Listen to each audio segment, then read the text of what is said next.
Si los prestigiados médicos de la capital hubieran conocido a X, se habría llevado a cabo un descubrimiento algo más que trivial en el ámbito de la psiquiatría. Sin embargo, los senderos por los que transita la historia humana son inescrutables, y por circunstancias que cualquiera podría juzgar extraordinarias, el caso de X pasó en general desapercibido, y estas modestas líneas pretenden rescatarlo del olvido, algo que, por otro lado, no me eximen de ser un bardo falaz, aspirando a salvar lo insalvable y de embellecer un acontecimiento que, narrado en boca de otros, podría delatar su frivolidad.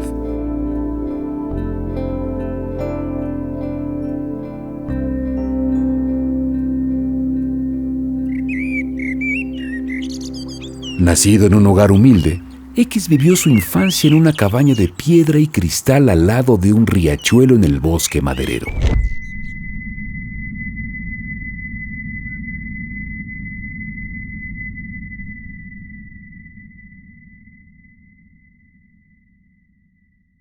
Sus padres eran ambos sordos, pero esta aflicción no desanimaba su mutuo amor, sino todo lo contrario.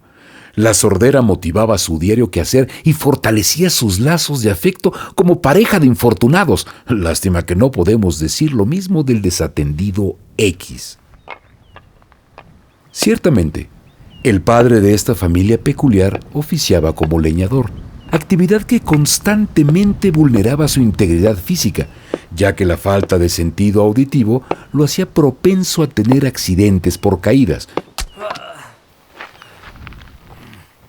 Después de todo, los médicos aseguran que la sordera puede vincularse estrechamente con ciertas irregularidades de la endolinfa dentro de la cámara del oído interno y, por ende, con un cierto déficit en la percepción del equilibrio. La madre, una enfermera con licencia vencida, ocupaba la mayor parte de su tiempo atendiendo emergencias en el hangar ubicado a unos cuantos kilómetros de la cabaña, una especie de cuartel para los bomberos y guardabosques, estratégicamente situado entre la carretera, kilómetro 60, la ciudad, la vieja hacienda y el bosque. El resto del tiempo, además, lo empleaba en el cuidado y tratamiento de las heridas de su marido ocasionadas durante sus jornadas laborales. Tal para cual, como ya habíamos mencionado, pues la sordera de la mujer la privaban de tener que escuchar los alaridos de dolor del marido al momento de curar sus laceraciones con métodos un tanto rústicos que horrorizarían a cualquier médico ortodoxo. Del mismo modo, la sordera del hombre lo salvaguardaba de las posibles injurias de su mujer cuando éste regresaba tarde a casa o cuando en ciertas ocasiones no ingresaba suficiente dinero como para poner el pan en la mesa ese día. Y si añadimos la ignorancia de ambos, esta situación resultaba particularmente ventajosa, pues nunca se comunicaban con el lenguaje de señas convencional, sino a través de ademanes aleatorios, casi siempre creados al momento según su estado de ánimo. Y todo se ajustaría a la perfección en un estado natural de cosas, de no ser por un pequeño inconveniente. X. Si bien no era un estorbo para sus padres, estos concordaban silenciosamente que había algo en él que rompía con la armonía del hogar.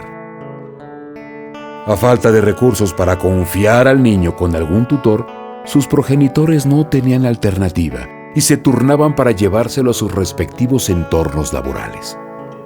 El chico creció entre los muros blancos y fríos del hangar y bajo la intemperie del bosque maderero, inmerso en la naturaleza, donde aprendió cada día a conocerla en su más pura esencia.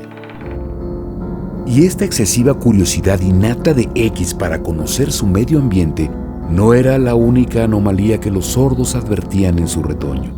Si bien nunca supieron a ciencia cierta lo que le ocurría, quizá por su sordera misma o por un mero desinterés procedente del agobio de una vida tumultuosa. A decir verdad, muy pocos entendieron, a mi parecer, las implicaciones profundas de las proezas poco reconocidas de X, derivadas de su muy particular carácter. Si los prestigiados médicos de la capital hubieran conocido a X, habrían presenciado una singular curiosidad científica. Le hubieran diagnosticado un tipo especial de síndrome de Asperger nunca antes visto. Después de todo, su actitud con sus padres y demás congéneres concordaban con el patrón de síntomas común a los trastornos dentro del espectro autista: carencia parcial o total de empatía, comportamientos e intereses limitados y repetitivos, habilidades cognitivas y lingüísticas atípicas, etc. Pero se extendía a su propia persona. X era ajeno incluso a sus propias emociones. Cual rata de laboratorio, X hubiera sido examinado minuciosamente por 3 individuos de bata blanca con la mirada inquisidora de la razón, tan fría y rígida como los cadáveres que yacen sobre las planchas metálicas de la morgue. Los 3 se habrían sumergido en una álgida discusión donde se formularían las más variadas suposiciones para dar respuesta a las conductas antisociales del sujeto en cuestión. El primero sugeriría que la falta de empatía del chico es producto de un trauma de la infancia, alojado en lo más profundo del subconsciente, algo siniestro que sería mejor no develar.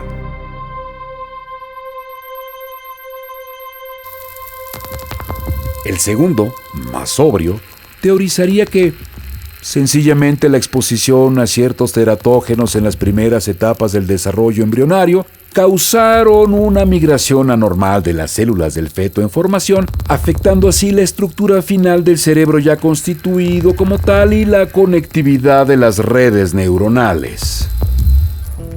El tercero, más romántico, aventuraría que tal vez se debía a que nunca se le prestó la atención debida cuando infante, pues todo intento de comunicación sonora como llorar, reír, gritar o incluso balbucear habría pasado totalmente desapercibido por sus padres siempre ocupados, optando entonces por alejarse desde joven de esas prácticas y al lastre de las emociones. No obstante, aquello que los individuos de bata blanca nunca hubieran imaginado fue lo que sucedió en realidad. El niño X llegó a una edad en la que, por ley, debía acudir a la escuela. Y fue en su primer día de clases en la escuela rural cuando ocurrió algo que desencadenaría sus dotes de poca trascendencia. Escuchó música por primera vez.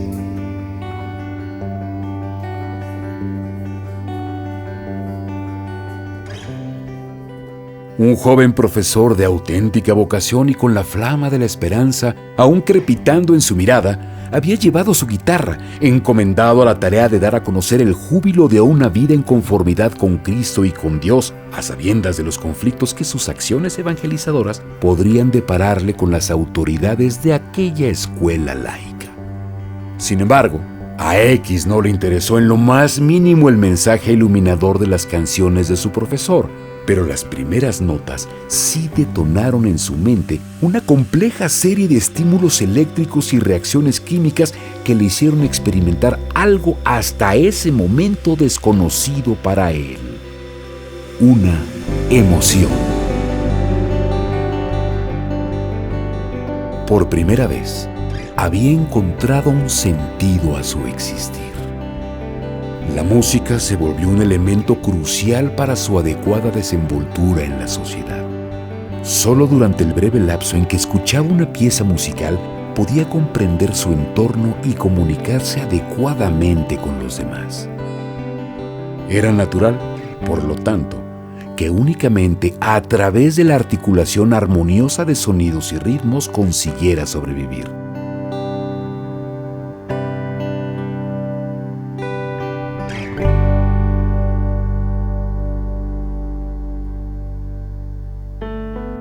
Con el transcurso de los días, descubría algo nuevo sobre la música y sus diversas manifestaciones.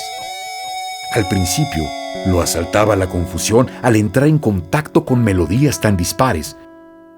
pero paulatinamente aprendió a identificarlas y vincularlas con sus emociones correspondientes. Empezó a perfeccionar ese talento desde el día en que escuchó por primera vez las 12 variaciones sobre A vous dirigez maman en do mayor, Kyrie 265 de Mozart.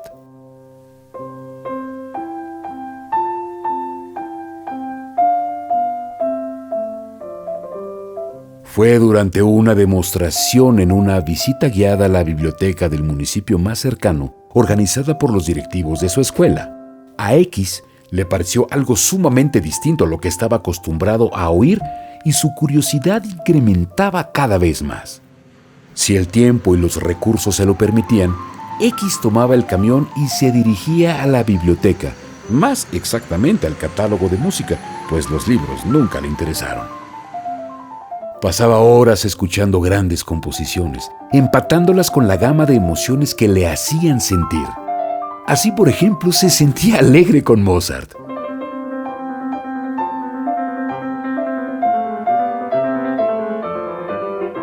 Exaltado con Beethoven. Entusiasmado con Wagner.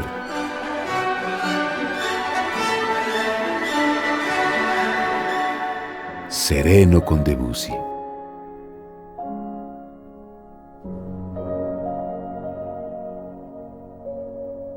Triste con las Gimnópedis de Satie.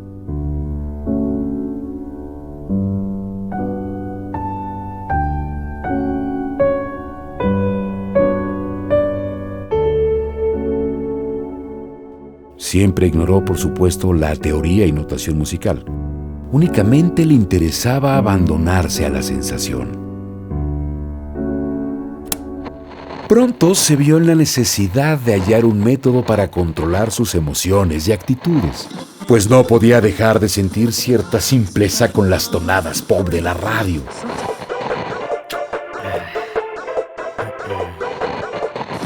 O enjundia vulgar indeseada con el reggaetón resonante de los barrios bajos.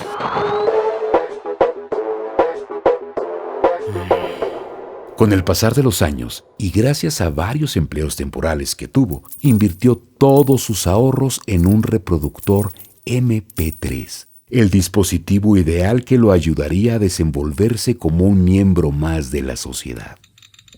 Con el aparato, no solo era capaz de elegir las emociones, según la situación que se le presentara, sino además su estado de ánimo y hasta su comportamiento en general. Por mencionar algunos casos, si quería divertirse, escuchaba el rock de los Beatles. O a veces, algunas piezas de Rossini. Si quería sentirse libre y vivo, un poco de jazz improvisado. Si quería huir tras embrollarse en alguna situación peligrosa o vergonzosa, reproducía la danza del sable de Aram Khachaturian.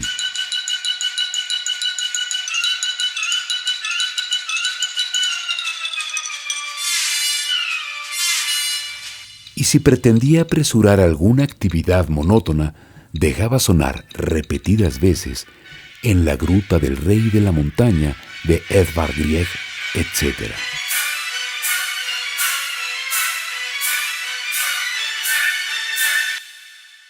De ese modo, X se convirtió en el primer hombre en decidir qué sentir, procurando siempre acoplarse a los protocolos que demandaba la sociedad. Con los requiems, fue capaz de fingir lágrimas en los funerales de sus padres.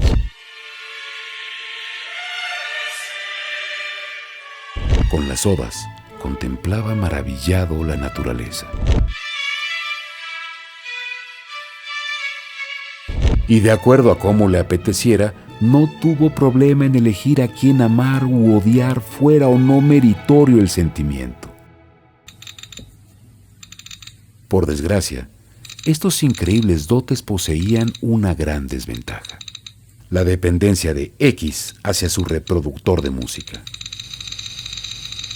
tal como los marcapasos para los débiles de corazón o las inyecciones de insulina para los diabéticos.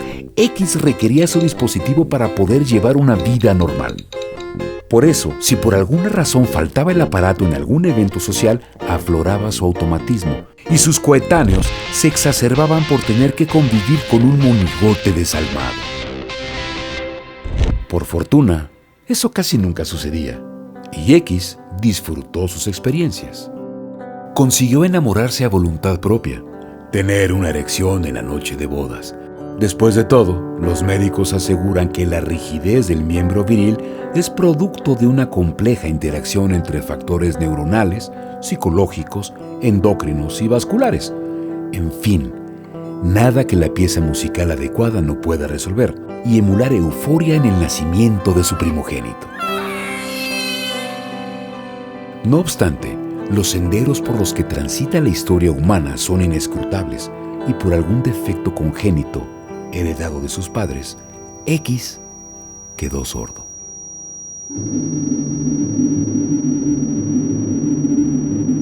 Para él, fue evidente desde el momento en que el volumen de su MP3 ya no era el suficiente como para apreciar con nitidez los tonos musicales. Sus habilidades interactivas decrecieron en proporción al incremento de su sordera. La última composición que alcanzó a escuchar antes de quedar completamente sordo fue la que desencadenó en primer lugar su interés por la música y su persona. Las 12 variaciones sobre A vous direz je maman. Y como alguien que pierde un brazo o una pierna tras un hórrido accidente, sentí el fantasma de la música dando pinceladas de color imaginarias a su vida monótona y gris. Así termina la historia de un pobre diablo que tuvo habilidades extraordinarias, pero, a fin de cuentas, intrascendentales y poco reconocidas. Sé que sus últimos días de vida fueron más o menos tranquilos. Sus emociones y comportamientos se tornaron cada vez más difusos, pues dependían de una memoria endeble ya muy alejada de lo que solía considerarse real. La música ¿era realmente como la recordaba? ¿O su mente cansada trastornaba la realidad? Murió tarareando A vous direz je maman, confiando en que era la única pieza musical que sí recordaba con fidelidad.